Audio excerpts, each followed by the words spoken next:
Baik, terima kasih Ibu Maya, Ibu moderator yang cantik ini. Bismillahirrahmanirrahim. Assalamualaikum warahmatullahi wabarakatuh.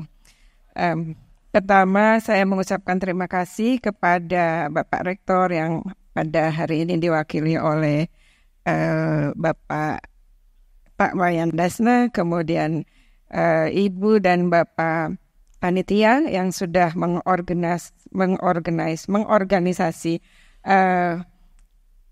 event ini dengan sangat baik, dan juga Bapak dan Ibu Guru Besar penyaji pada pagi ini, juga Bapak Ibu Doktor, serta yang tercinta Bapak Ibu mahasiswa sekalian.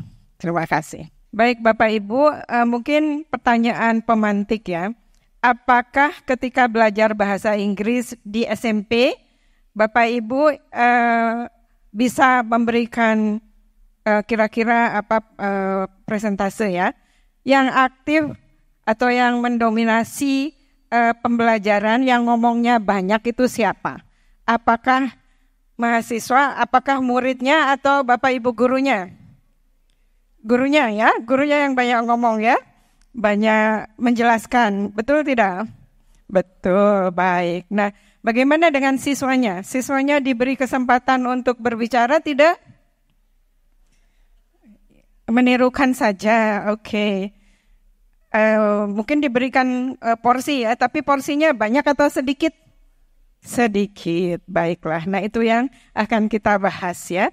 Jadi topik saya tentang classroom interaction employed by secondary teachers ya. Jadi strategi classroom interaction apa yang biasanya digunakan oleh Bapak Ibu guru bahasa Inggris di tingkat SMP ya. Nah, kenapa SMP? Karena ini inspirasinya dari pekerjaan sampingan dulu ya. Dulu saya menjadi konsultan di IAPBE. IAPBE itu adalah Partnership in Basic Education berbantuan Australia. Nah, pada waktu itu saya menjadi konsultan.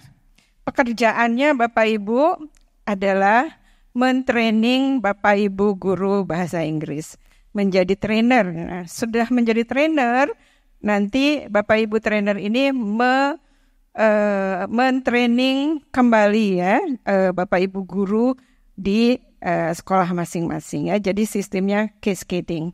Nah, ketika mereka sudah di training, mereka menerapkan ya di sekolah-sekolah. Nah, pekerjaan konsultan itu apa? Duduk di belakang, ya, mengamati bagaimana hasil trainingnya tersebut, ya, duduk di belakang mencatat bagaimana pembelajaran Bapak Ibu guru yang sudah di training ini, apakah melaksanakan hasil pembelajarannya atau tidak, begitu ya. Nah, itu makanya ini terinspirasi, ternyata setelah di training tetap saja gurunya tetap aktif ya, siswanya kurang aktif begitu ya. Nah, makanya ini menginspirasi. Baik, berikutnya Bapak Ibu, Mas maksud saya, nah ini ya. Jadi kenapa classroom interaction ya? Jadi classroom interaction ini adalah strategi ya, jadi yang strategi guru yang akan dia laksanakan ketika mengajar di kelas ya. Jadi strategi ini merupakan ada berbagai hal ya. Yang pertama adalah misalnya ya, memberikan kesempatan pada siswanya untuk bertanya, kemudian memberikan kesempatan untuk klarifikasi ya, memberikan kesempatan untuk misalnya misalnya mengulang dan lain sebagainya ya. Jadi kalau gurunya mendesain classroom interaction yang efektif, si siswanya ini akan mempunyai kesempatan untuk berpraktek berbicara, sehingga mempunyai kesempatan untuk menerapkan atau menumbuhkan ya fluency dalam belajar bahasa Inggris ya.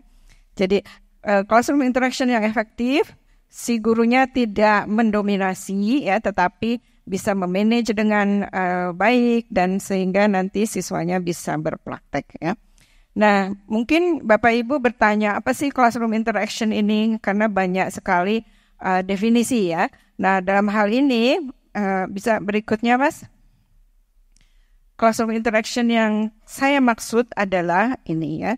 Jadi kita definisikan sebagai semua komunikasi atau exchanges ya, jadi yang diberikan oleh guru ya, baik itu berupa authentic communication dan juga berupa latihan-latihan dan juga exchanges yang sifatnya pedagogis ya. Jadi pokoknya intinya semua komunikasi baik itu authentic maupun pembicaraan pedagogis maupun instruksi-instruksi untuk pembelajaran lainnya ya. Jadi asumsinya bahwa bila efektif classroom communication ini diterapkan dengan baik ya, siswa ini diberi kesempatan akan menumbuhkan cognitive competence-nya. Jadi meningkat ya. Baik, berikutnya ya, jadi kalau previous studies atau studies yang lama-lama ini biasanya hanya bagian per bagian ya, misalnya fokus pada apa sih pertanyaan yang dilakukan atau diajukan oleh guru-guru ya. Biasanya ini mencatat display atau referential questions ya. Nah, itu yang diteliti. Kemudian ada juga penelitian lain yang memfokuskan pada pattern of classroom interaction. Nah, biasanya ini patternnya yang terkenal adalah IR ya, initiation, response, and feedback. Ini yang previous studies yang lama ya. Hasilnya Bapak Ibu bisa tebak ya bahwa siswa-siswa kita ini banyak ditanya tentang pertanyaan yang sifatnya display atau recall questions ya.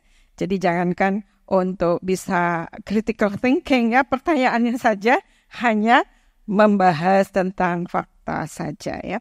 Kemudian IRF ini juga sama.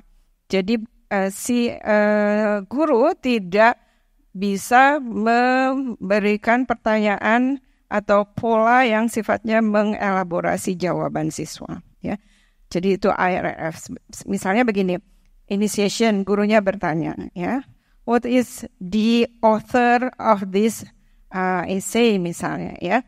Terus siswanya menjawab, the author is Agus for example. Terus gurunya bilang okay, ya, feedbacknya okay. Sudah stop ya. Jadi siswanya hanya ngomong satu lain saja ya. Tidak ada inisiasi lain. Jadi seperti itu. Baik, berikutnya jadi pertanyaan riset saya ini bagian dari S3 saya. Jadi dari S3 ini ada beberapa instrumen yang saya pakai, yang ini bagian dari PhD tersebut. Jadi pertanyaannya, does the current state of classroom interaction enhance or hinder student oral English communicative competence? Ya. Jadi ini pertanyaannya, apakah classroom interaction di sekolah ini mempromosikan atau menghambat? Ya. Ini research questionnya, kemudian methodnya. Next please, Mas. Nah ini.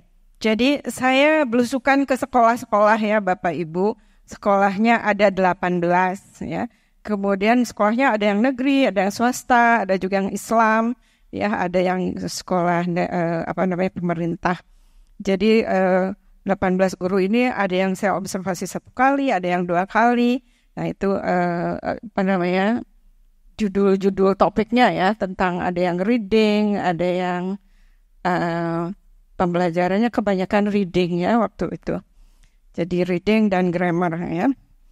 Kebanyakannya seperti itu. Kemudian instrumennya adalah teacher talk, self-evaluation teacher talk ya, namanya SET. Jadi ini yang saya gunakan. Jadi saya duduk di belakang, kemudian merekam menggunakan video kamera. Kemudian setelah di rumah saya transkripsikan ya conversationnya. Baik, berikutnya ini adalah hasilnya ya. Jadi set ini terdiri dari 4 konstruk ya, atau 4 komponen. Yang pertama adalah managerial, kemudian materials, kemudian skill and system, dan classroom context ya. Jadi mode ini kalau kita terjemahkan mungkin seperti ini ya. Managerial itu adalah pembukaan ya, di mana guru mengelola pembelajaran. Oh, nanti tujuannya ini kita akan melakukan aktivitas ini ya dan lain sebagainya. Kemudian materials ini di mana siswa diberi input ya, siswa siswa diberi penjelasan tentang materi saat itu. Kemudian skill and system itu adalah latihan terkontrol ya. Jadi guru memberikan latihan-latihan tetapi masih dalam masih memberikan bimbingan. Kemudian berikutnya yang terakhir classroom context itu adalah sesuai dengan tujuan pembelajaran. Jadi itu set yang saya gunakan. Hasilnya seperti apa? Jadi hasilnya selama 30 kali meeting itu ada 2.400 menit ya. Kemudian time spent untuk teachersnya itu 93 itu gurunya yang aktif ya. Kemudian siswanya hanya 7% saja. Jadi itu pengelolaan dari segi waktu ya, di mana si gurunya yang banyak mendominasi. Nah, selama mendominasi pembelajaran itu apa kira-kira strategi classroom interaction-nya ya? Jadi ketika managerial, ketika di awal itu ternyata gurunya banyak menggunakan extended teacher turn ya.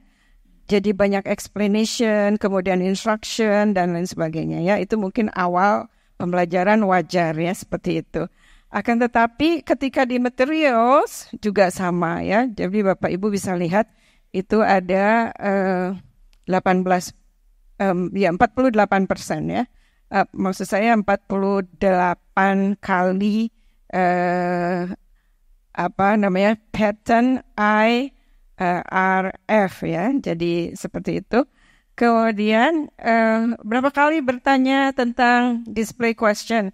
Display questionnya banyak sekali ya, ada 18% atau 336 kali. Dibandingkan dengan referential question. Bapak Ibu tahu referential question itu apa? Ya? Apa itu referential question? Referential question itu adalah pertanyaan yang gurunya tidak tahu jawabannya.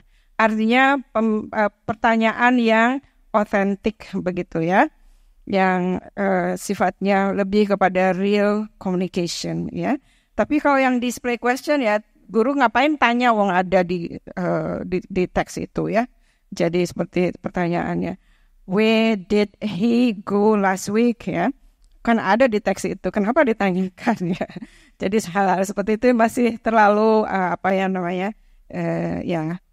itu pertanyaan-pertanyaan tingkat dasar ya. Oke. Kemudian di skill and system sama juga, ini masih banyak display question, ini yang menarik ya, masih banyak extended teacher turn, kemudian masih banyak juga teacher echo. Nah ini menarik juga teacher echo. Teacher echo itu apa? Artinya itu gurunya mengulang jawaban siswa, ya? Perlu tidak diulang jawaban siswa? Tidak perlu, yang apa jawaban siswa diulang-ulang ya? Misalnya gurunya tanya begini ya, misalnya how much did the shirt cost misalnya ya, $10. Terus gurunya jawab lagi $10 ya. Jadi setiap pertanyaan diulang seperti itu ya. Jadi kan ini menghambat penggunaan belajar bahasa atau menghambat kurang memberikan opportunities yang lebih banyak ya. Baik, jadi berikutnya juga di classroom konteks ini di bawah ya. Nah ini juga masih kurang memberikan kesempatan pada siswa untuk menggunakan extended learner turns ya. Baik, yang terakhir mungkin karena waktunya sudah sedikit lagi ya. Baik, jadi ini adalah hasil dari studi tersebut ya. Jadi lebih bagus membalancekan display dengan referential questions ya. Jadi lebih banyak digunakan juga. Kemudian a balance of IRF dengan non-IRF itu ya. Jadi tidak hanya yang seperti itu, tetapi juga banyak memberikan pancingan-pancingan ya, negotiation move atau scaffolding ya, dan juga memberikan student-student interaction dan extended student turn yang lebih banyak. Baik, begitu Bapak Ibu, nanti kalau Bapak Ibu terjun ke lapangan ya, ini hal-hal yang basic ya. Jadi apapun kurikulumnya, kalau hal-hal yang basic ini tidak dirubah, maka kurikulum baru apapun ya tidak akan berhasil ya Bapak Ibu. Baik, demikian. Wassalamualaikum warahmatullahi wabarakatuh.